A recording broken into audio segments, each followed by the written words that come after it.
Με τα μυστικά της αιώνιας ομορφιάς της βαλίτσες της έφτασε στη χώρα μας η διακεκριμένη Ελληνοαμερικανίδα ερευνήτρια δερματολόγος Μακρινή Αλεξιάδη Αρμενάκα. Οι μελέτες της έχουν οδηγήσει στη δημιουργία πρωτοποριακών μηχανημάτων και προϊόντων αντιγύρανσης. Από το ιατρείο της στη Νέα Υόρκη παρελάβουν διάσημοι κεμοί, οι οποίοι θέλουν να βελτιώσουν το πρόσωπό τους, αλλά όχι με νηστέρι.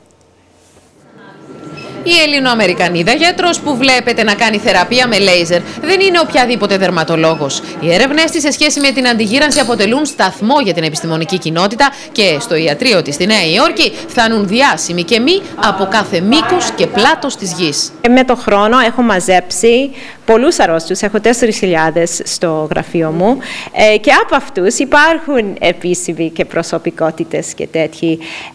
Και χαίρομαι που εμπιστεύουν σε μένα. Η διακεκριμένη ερευνήτρια αναλύει σε συναδέλφους της στην Πανεπιστημιακή Κλινική του Νοσοκομείου Ανδρέα Συγκρός τις μελέτες της σε σχέση με το λέιζερ, αλλά και την πρωτοποριακή τεχνική που έχει αναπτύξει στη δημιουργία μιας κρέμας προσώπου που κάνει θράψη στις Ηνωμένες Πολιτείες. Γιατί έχει καταφέρει να συνδυάσει 50 συστατικά χωρίς τοξικές ουσίες που μπορούν, όπως τονίζει, να αντιμετωπίσουν 7 διαφορετικά προβλήματα στο πρόσωπο. Κατάφερα να βάλω 50 ενεργά συστατικά μέσα σε ένα δοχείο, το οποίο κανένας δεν μπορούσε να το καταφέρει πριν και το τρόπο που το έκανα αυτό είναι το κάθε συστατικό είναι μέσα σε ένα μικρό μπαλονάκι που λέγεται λιπόσωμο. Σε όλο το πρόσωπο και με ελάχιστη ταλαιπωρία. Ένα προϊόν δηλαδή παντού. Ένα προϊόν παντού.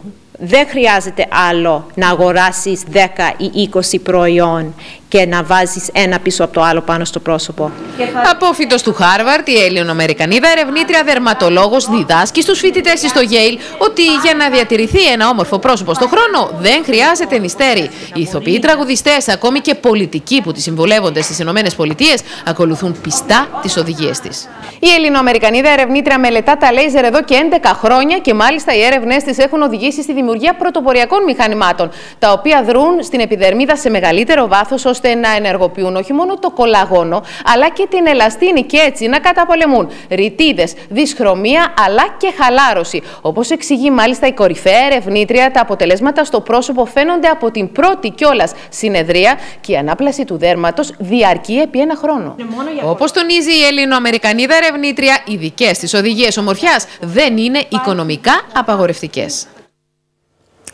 Τέθηκε σε ισχύ η εκεχηρία μεταξύ Ισραήλ και Χαμάς μετά από 8 ημέρες βομβαρδισμών που στοίχησαν τη ζωή σε τουλάχιστον 135 ανθρώπους.